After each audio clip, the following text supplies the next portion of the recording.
everyone, this is Pinky Meena. I'm BTech graduated from NIT Warangal and today we are going to start harmonic progression HP जिसे हम बोलते हैं। बहुत छोटा सा टॉपिक है, ठीक है, बहुत छोटा सा टॉपिक है हमारा HP।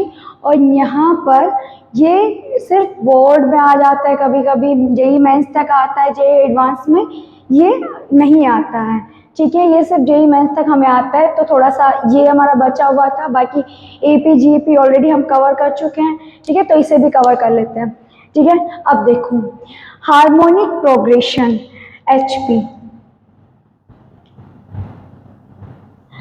अगर आपको एपी आता है ना तो आपको समझ लो एचपी आता है। बहुत इजी है, एपी से भी बहुत इजी है, कुछ नहीं करना है इसमें सम ऑफ एचपी होता ही नहीं है, तो बहुत इजी है। सिर्फ हमारा nth टर्म हम फाइंड आउट कर सकते, इतना ही होता है कि nth टर्म फाइंड आउट करो या एचएम फाइंड आउट करो, ठीक है ना। देखो अगर मान लो A B C and D ये आपको दिया हुआ एचपी में, ठीक है ना, ये आपको दिया हुआ एचपी में। अगर आप इसका रेसिप्रोकल करेंगे ना तो आपको मिल जाएगा एपी। इसका रेसिप्रोकल कर दो, आपको मिल जाएगा एपी, अर्थमेटिक प्रोग्रेशन, ठीक है ना। या हम ऐसे बोल दें कि एपी को अगर आप रेसिप्रोकल करोगे तो आपको एचपी मिल जाएगा, मतलब ये एक दूसरे के रेसिप्रोकल्स होते हैं, ठीक है। अब यहाँ पे देखो एपी मिल गया, अब आपको एपी आता है, आप सब कुछ फाइंड आउट कर सकते हैं कि नहीं, कर सकते हैं, ठीक है। जैसे मैं यहाँ पे आपको बोल दूं कि एक क्वेश्चन ले लेते हैं, ठीक है। मैंने आपको एक क्वेश्चन ले लिया कि आपकी 7th टर्म जो है वो है 1/25, ठीक है, एंड 12th टर्म आपको दी हुई है 1/20, ठीक है। Find out the 10th term, ये आपको फाइंड आउट करना, ठीक है। हमने एक रैंडम क्वेश्चन लिया है कि 7th टर्म 1/25, 12th टर्म 1/20, तो आपको फाइंड आउट करनी है 10th टर्म। सिंपल है, ये दोनों जो है वो एचपी में है, सारा एचपी में, और ये भी एचपी वाली फाइंड आउट करनी है आपको, ठीक है ना। अब देखो अगर ये एचपी में है तो इसका रेसिप्रोकल किसमें होगा, एपी में हो जाएगा कि नहीं। ये एचपी में क्या है, एचपी में आपके पास T7 कितना दिया हुआ है 1/25, T12 दिया हुआ है आपको 1/20। अगर इसी को आप एपी में लिखते हैं तो एपी में T7 कितना आ जाएगा, रेसिप्रोकल कर दो 125 आ जाएगा, T12 कितना आ जाएगा 20 आ जाएगा। अब आप क्या करो, इसकी 10th टर्म फाइंड आउट करो। पहले एपी की 10th टर्म फाइंड आउट करो। अगर एपी की 10th टर्म आ गई तो हम क्या करेंगे, उसका रेसिप्रोकल ले लेंगे, तो क्या आ जाएगा, एचपी की 10th टर्म आ जाएगी। अब यहाँ पे देखो 7th टर्म कैसे लिखते हैं, ए प्लस 7 माइनस 1 यानी कि 6 मल्टीप्लाई बाई कॉमन डिफरेंस, ये कितना आएगा again first term plus n minus 1 D, ये आ गया। अब यहाँ क्या करो, इसको इसमें से सब्ट्रैक्ट कर दो, इसमें से इसको सब्ट्रैक्ट करो, कोई भी कर दो। सब्ट्रैक्ट किया, ठीक है। हम क्या कर रहे हैं, T7 टर्म में से इसको सब्ट्रैक्ट कर रहे हैं, ठीक है। सब्ट्रैक्ट करोगे आपको यहाँ पर क्या मिल जाएगा, आपके पास यहाँ पर आएगा 5, इधर आ जाएगा 6 और 5 माइनस, तो माइनस क्या आ जाएगा 5D आ जाएगा, तो D की वैल्यू कितनी आ जाएगी -1, यही आ जाएगी कि नहीं, यही आ जाएगा बेटा। अब अगर D की वैल्यू को कहीं पे भी पुट कर दो, किसी भी एक पे ले जाके किसी भी एक इक्वेशन पे D की वैल्यू पुट कर दो। मान लो आपने यहाँ पे D की वैल्यू पुट की तो आपके पास क्या आ जाएगा, आप यहाँ पे देखो यहाँ पर क्या है 25 is equal to A plus 6, D की वैल्यू क्या है -1, 25 is equal to A -6, A को इधर 6 को इधर लेके जाओ, 25 प्लस 6, ए की वैल्यू आ जाएगी आपके पास में 31, ठीक है। आ गई ए की वैल्यू आ गई हमारी, ठीक है ना। देखो ए की वैल्यू आ गई, डी की वैल्यू आ गई, तो 10th टर्म निकाल सकते हैं कि नहीं निकाल सकते हैं। T10 कितना हो जाएगा first term plus n, n कितना है 10, 10 माइनस 1 कितना हो जाएगा 9, 9 टाइम्स ऑफ डी। तो फर्स्ट ए की वैल्यू पुट करो 31 प्लस 9, डी की वैल्यू पुट करो -1, ये आ जाएगा 31 माइनस 9, ये कितना आ जाएगा हमारे पास 22 आ जाएगा, ठीक है ना। अब T10 आ जाएगा हमारे पास में 22, ये एपी में आया है, ये याद रखना बेटा, ये एपी में आया, हमें किस में फाइंड आउट करना था, जीपी में ना। अब यहाँ पे ये सॉरी हमें एचपी में फाइंड आउट करना था, रेसिप्रोकल कर लो उसका रेसिप्रोकल करोगे तो कितना आ जाएगा 1/22 आ जाएगा कि नहीं आ जाएगा, आ जाएगा ना। ऐसे ही हम nth टर्म फाइंड आउट कर सकते हैं कि नहीं। ऐसे ही हम nth हमारे पास में हमने एक शॉर्ट ट्रिक पढ़ी थी एपी में, वो क्या थी कि अगर आपको टीएम दिया हुआ एन, ठीक है, एंड टीएन की वैल्यू दी हुई है एम, और आपको पूछा है कि what is the value of T M plus n, इसकी वैल्यू पूछी थी। तो इसकी वैल्यू अगर ये एपी में है, एपी में इसकी वैल्यू क्या आ रही थी हमारे पास में, अगर एपी में है तो 0, लेकिन अगर ये टर्म्स हमारी एचपी में है तब क्या आएगी हमारे पास, तब हमारे पास 0 नहीं आएगी, यहाँ पर आएगा M N divided by M plus N, ठीक है ना। यहाँ पे आप लेकर देख लो अगेन, क्वेश्चन नंबर 2 ले लो कि जैसे आपकी 7 टर्म है 9, ओके, एंड हमारी 9 टर्म है 7, ठीक है, ये एचपी में है, एचपी की बात कर रहे हैं हम, ठीक है बेटा। हमें फाइंड आउट करना है 7 प्लस 9 कितना होगा 16, ये हमें फाइंड आउट करना है एचपी में। अब इसे एपी में कन्वर्ट करो, एपी में कन्वर्ट करेंगे तो हमारे पास में T7 कितना हो जाएगा 9, या ऐसे मान लो ये एपी की टर्म्स हो गई, ठीक है, ये हमारे पास आ जाएगा 1/7, ठीक है, ये आ गया हमारा एपी में, ओके। अब यहाँ पर देखो T7 टर्म कितनी होती है हमारे पास में, क्या लिखते हैं हम इसको, first term plus n minus 1 यानी कि 7 माइनस 1 मल्टीप्लाई बाई डी, यानी कि 6 टाइम्स ऑफ डी, ये कितना आ जाएगा फर्स्ट टर्म प्लस 9 माइनस 1 यानी कि 8 times of D is equal to 1/7, ये आ जाएगा हमारे पास। इसमें से इसको सब्ट्रैक्ट कर दो, ठीक है, ये इक्वेशन 1 हो गई, ये इक्वेशन 2 हो गई। अब आप क्या करो, इक्वेशन सेकंड में से इक्वेशन फर्स्ट को सब्ट्रैक्ट कर दो, इसमें से इसको सब्ट्रैक्ट करोगे तो हमारे पास आएगा 2 times of D is equal to 1/7 minus 1/9, ठीक है। तो यहाँ से हमारा कॉमन डिफरेंस कितना आ जाएगा, कॉमन डिफरेंस आ जाएगा यहाँ पे, ये आपका आ जाएगा 9 माइनस 7 डिवाइडेड बाय 63 यानी कि 2/63, ठीक है। तो कॉमन डिफरेंस आपका आएगा बेटा 63, 2 को नीचे ले लो, 2 को नीचे ले लोगे तो 1/63, ये आ जाएगा हमारा कॉमन डिफरेंस। और हमें किसकी वैल्यू चाहिए, ए की वैल्यू चाहिए ना, किसी भी इक्वेशन में पुट कर दो, डी को पुट करो, पुट डी इन या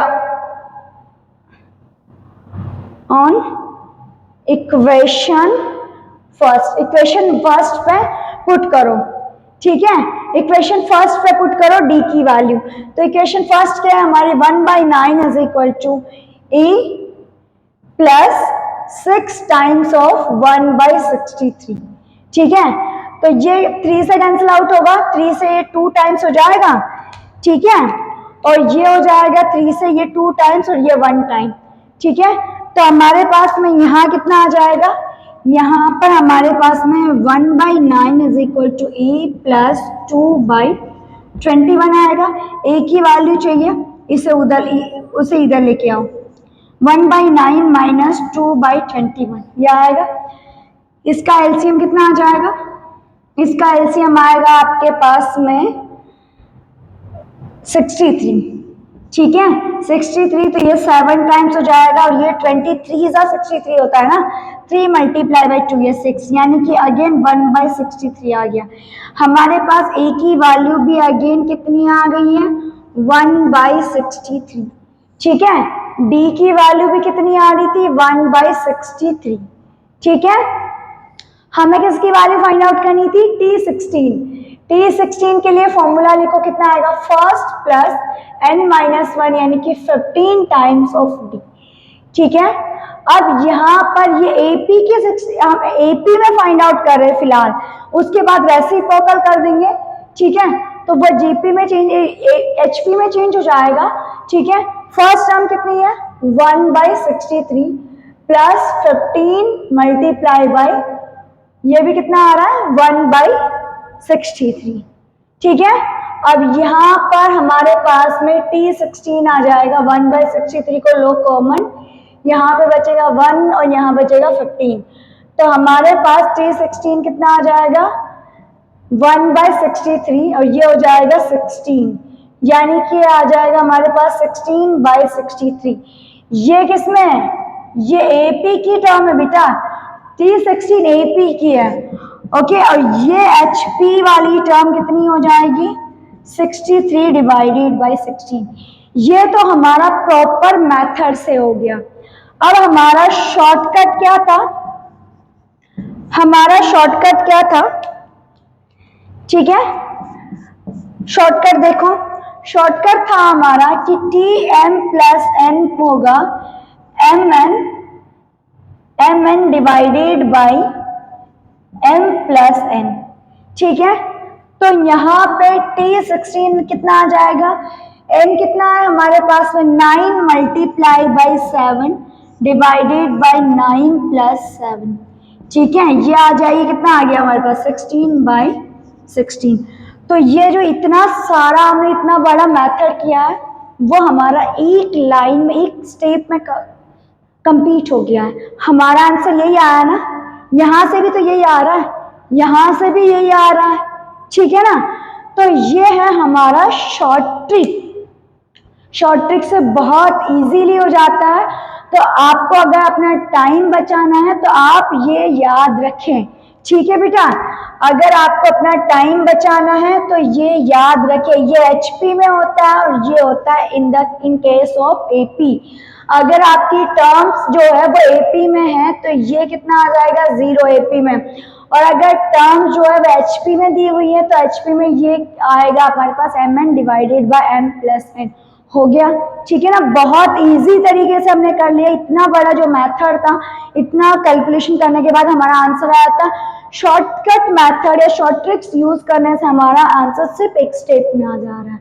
ठीक है, इन क्या होता है बेटा, ये भी अगेन हम एपी, जैसे हमने एपी एचपी पढ़ी है वैसे ही हम एचएन एएम पढ़ेंगे। ठीक है ना, अब यहाँ पर क्या होता है ना हमारे पास में, कि जैसे मान लो आपके पास ए और बी जो है वह किस में दिया हुआ है, एचपी में। ठीक है, तो 1/a और 1/b किस में दिया होगा, एपी में दिया होगा, यही हमने पढ़ा था। अब यहाँ पे अगर आपको दो नंबर्स का, अगर आपको इन दो नंबर्स का एचएम निकालना है तो आप सीधा सीधा क्या करोगे, 1/b plus 1/e divided by 2 divided by आएगा 2 divided by 1/e plus 1/b। और अगर आपको 3 नंबर्स दिए हुए हैं, मान लो अगर आपको 3 नंबर्स दिए हुए हैं तो उनका एचएम कैसे निकालोगे, e प्लस 1/, इसको पहले एक लिख लो उसके बाद b लिख लो। ठीक है, 1/c। और अगर ऐसे ही आपको n नंबर्स दिए हुए हैं तो उनका एचएम कैसे निकालोगे आप, n divided by 1/e plus 1/b plus 1/c। ठीक है, 1/n। ठीक है, इस टाइप से हम एचएम निकाल सकते हैं। ठीक है, हम वहां पे क्या कर रहे थे, A B C D divided by N कर रहे थे एम में, और यहाँ पे एन ऊपर लिख रहे हैं और यहाँ पे इन सबको क्या कर रहे हैं, रेसिप्रोकल कर रहे हैं। ठीक है, इन सब का हम क्या कर रहे हैं, रेसिप्रोकल कर रहे हैं। ओके, अब यहाँ पे आपको क्या करना है कि इंसर्ट इन एम्स। ठीक है, यहाँ पर हम करने वाले हैं insert NHMs between A and B. A and B के बीच में हम लोग NHMs को इंसर्ट करने वाले हैं। तो वो अब हम कैसे इंसर्ट करेंगे, देखो ये ए ले लिया हमने, यहाँ पे हमने इंसर्ट किया H1 को, यहाँ इंसर्ट किया H2 को, यहाँ इंसर्ट किया H3 को, ठीक है। ऐसे करके हमने NHMs जो है उनको इंसर्ट कर दिया। लास्ट में क्या आएगा, बी आएगा। अब ये हमारी क्या बननी चाहिए, HP बननी चाहिए ना। जैसे हम AMs को इंसर्ट कर रहे थे तो वो हमारी एक AP सीरीज बन रही थी, एक सीक्वेंस बन रही थी, वैसे ही हमारी HP सीक्वेंस बननी चाहिए, है ना। अब देखो अगर ये HP है तो अगर हम इसको रेसिप्रोकल कर देंगे तो क्या हमें AP मिल जाएगी, मिल जाएगी ना, रेसिप्रोकल होती ना एक दूसरे की। तो यहां से हमने क्या कर दिया, रेसिप्रोकल कर दिया। रेसिप्रोकल करते ही हमें क्या मिल जाएगा, यहाँ पर हमें यहाँ पर मिल जाएगी हमारी EP। अब अगर ये AP में आ गया अब तो इजी है ना, अब तो हमें आता है सब कुछ, अब तो हम कर सकते हैं इजीली, है ना। अब ये हमें पता है कि ये कैसे आया होगा। अगर यहाँ आपने प्लस डी किया होगा तो ये टर्म आ गई, यहाँ आपने प्लस डी किया नेक्स्ट आ गई, यहाँ प्लस डी किया ये आ गई, और यहाँ प्लस डी यानी कि कॉमन डिफरेंस। डी क्या होता है हमारा, कॉमन डिफरेंस होता है। कॉमन डिफरेंस को हमने ऐड किया तो हमें नेक्स्ट टर्म मिल गई, ठीक है। तो यहाँ पर जैसे 1/H1 है वो क्या है, 1/A प्लस डी। 1/H2 क्या है, 1/A प्लस 2D, ठीक है। 1/H3 क्या आएगा, 1/A में 3 टाइम्स डी को ऐड करते चलो। यहाँ पे इस पर ऐड करें ना, फर्स्ट टर्म पे, फर्स्ट टर्म पे 1 2 3 3 डी को ऐड करेंगे तो 1/3 आएगा। H2 कब आएगा, 1 2, डी को 2 टाइम्स जब ऐड करेंगे। ये कब आएगा, जब डी को 1 टाइम ऐड करेंगे, ठीक है ना। ऐसे करके 1/HN कब आएगा हमारे पास, जब हम 1/A पर n टाइम्स डी को क्या करेंगे, n टाइम्स ऐड करेंगे, ठीक है। अब हमें यहाँ पर क्या दिखाई दे रहा है कि ये 1 है तो यहाँ 1D आएगा, ये 2 है तो ये 2D आएगा, ये 3 है तो ये 3 आएगा, ये n है तो ये n आएगा, ठीक है। अब अगर मान लो आपको पूछा जाए कि समेशन ऑफ HI, ये क्या हम फाइंड आउट कर सकते हैं, कर सकते हैं ना। ये कितना आ जाएगा, समेशन मतलब इन सबको ऐड कर दो। इसका मतलब क्या होता है, समेशन का मतलब H1 प्लस H2 1/H3 ऐसे करके 1/HN तक, इन सबको ऐड कर दिया। इन सबको ऐड कर दिया तो ये कितना आ जाएगा हमारे पास में, ये देखो 1 से लेकर n, मतलब 1/A कितनी टाइम्स रिपीट हो रहा है, n टाइम्स ना। 1/A जो है वो n टाइम्स रिपीट हो रहा है हमारा। और ये d कैसे, ये d हमारा एक 1 2 3 की फॉर्म में, ठीक है। तो हम यहाँ पे ये d कैसे आएगा, d को तो हमने क्या कर लिया, कॉमन निकाल लिया, हमने d को ले लिया कॉमन, तो ये कितना आ जाएगा 1 2 3 4 प्लस अप टू n, ये आ जाएगा, ठीक है। तो ये हमारे पास आ जाएगा n times of a plus, हमें इसका सम पता होता है, ये क्या है AP में है ना, ये AP में है, ठीक है। तो आप इसको बाय यूजिंग AP सीक्वेंस भी आप इसका सम फाइंड आउट कर सकते हैं। अदरवाइज इसका एक स्टैंडर्ड आप याद रखें, n multiply by n plus 1 divided by 2, ये यही होता है, ठीक है ना।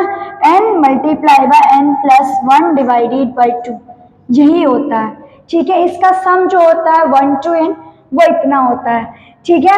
अब यहाँ से आप क्या कर सकते हैं, n को कॉमन निकाल लो, ठीक है। आप n को कॉमन निकाल के कर सकते हैं। यहाँ पे आप क्या करोगे, 1/HI is equal to n को अगर आपने कॉमन ले लिया 1/E plus n plus 1 d divided by 2। अब हम d की वैल्यू भी निकाल के यहाँ पे रख सकते हैं। देखो d की वैल्यू कैसे निकालेंगे, यहाँ पर देखो ये क्या है 1/B है, लास्ट टर्म है, अगर इस टर्म में आप डी को ऐड करोगे तो ये टर्म मिलेगी, हमें मिलेगी कि नहीं, मिलेगी ना, ठीक है। या आप इसको लास्ट टर्म से ऐसे 1/b इज इक्वल टू, ठीक है, जैसे हमने एपी में किया था वैसे भी आप उसको कर सकते हैं, ठीक है। तो देखते हैं एक मिनट।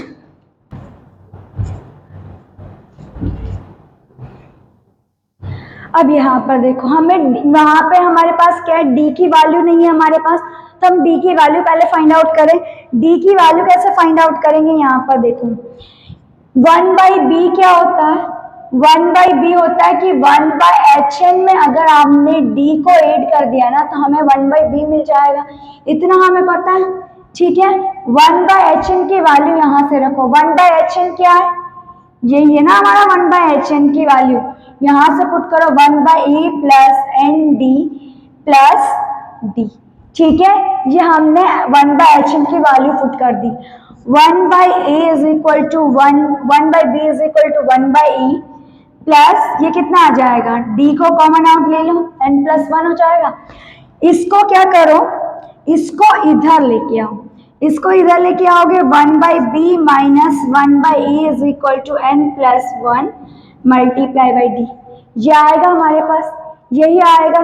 तो d की वैल्यू कितनी हो जाएगी हमारे पास बचा, 1/b minus 1/e divide by n+1 हो जाएगी कि नहीं, ये n+1 नीचे डिवाइड में आ जाएगा ना, ठीक है, n+1 जो होगा नीचे डिवीजन में आ जाएगा, ठीक है। अब यहाँ पर देखो, इस d की वैल्यू को अब आप क्या करो, इस पर पुट करो, यहाँ पर पुट करो इस इक्वेशन पे, और फिर देखो इसका रिजल्ट क्या आता है हमारे पास में, यह हमारे पास हो जाएगा 1/e प्लस n+1d, वहां पे हमें n+1d है, मतलब ये पुट कर दो सीधा सीधा, ये भी करने की जरूरत नहीं है। n+1 मल्टीप्लाई बाई डी की वैल्यू क्या है, ठीक है, 1/b minus 1/e divided by 2, ठीक है, यही दिया हुआ है आपको।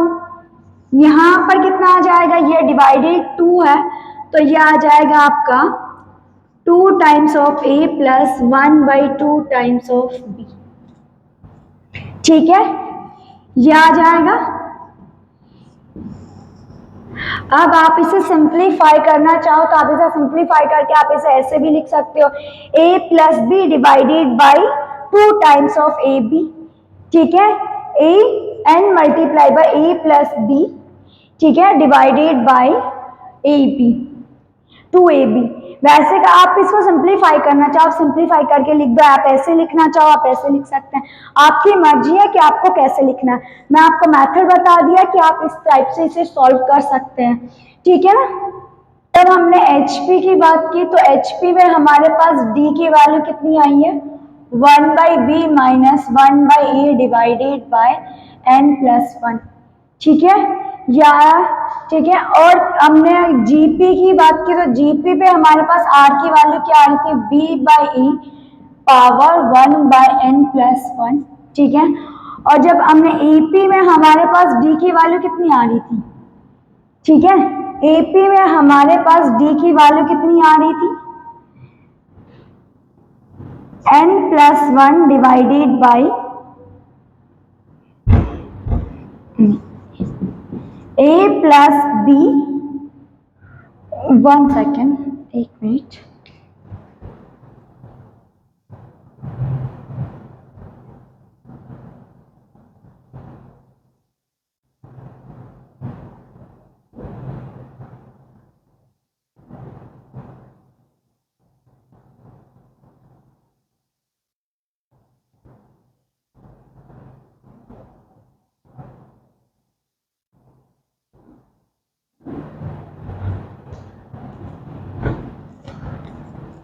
अब यहाँ पे देखो AP में हमारे पास में D की वैल्यू, जब हम AP देख रहे हैं तो उसमें D की वैल्यू कितनी आ रही है हमारे पास में, b minus a divided by n+1, ठीक है।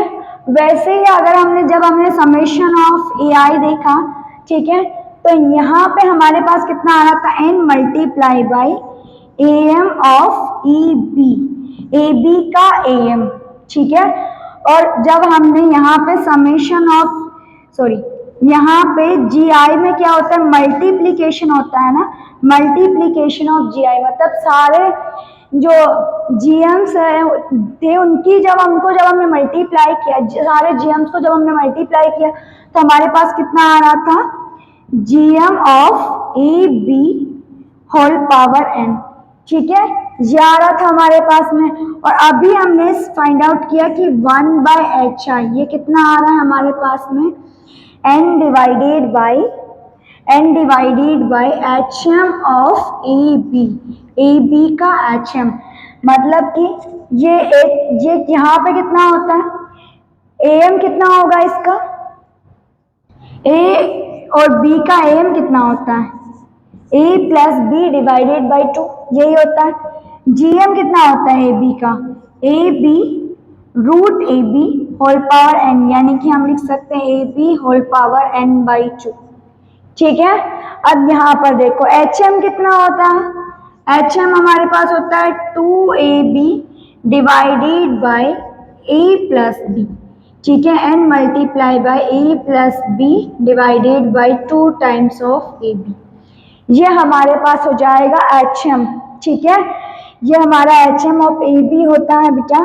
ठीक है, समेशन ऑफ HI होता ही नहीं है। ठीक है, समेशन ऑफ HI नहीं होता है, समेशन ऑफ N1/HI होता है। ठीक है ना, ये याद रखना कि रेसिप्रोकल्स जो HM है उनके रेसिप्रोकल्स का सम हम फाइंड आउट कर सकते हैं, HMs का सम हम फाइंड आउट नहीं कर सकते। ठीक है, तो ये कुछ इंपॉर्टेंट रिजल्ट्स है जो आप याद रखें। ठीक है, इतना ही है हमारा, सारे फॉर्मूलाज हमने कवर कर लिए हैं। ठीक है, HP पूरा हो गया है, HM हो गया हमारा, GM AM HP GP already हम कर चुके हैं। ठीक है, तो हमारा ऑलमोस्ट सीक्वेंस एंड सीरीज का जो मोटा पार्ट है वो हम सारा कवर कर चुके हैं। अब हम स्टार्ट करने वाले हैं ट्रिग्नोमेट्री।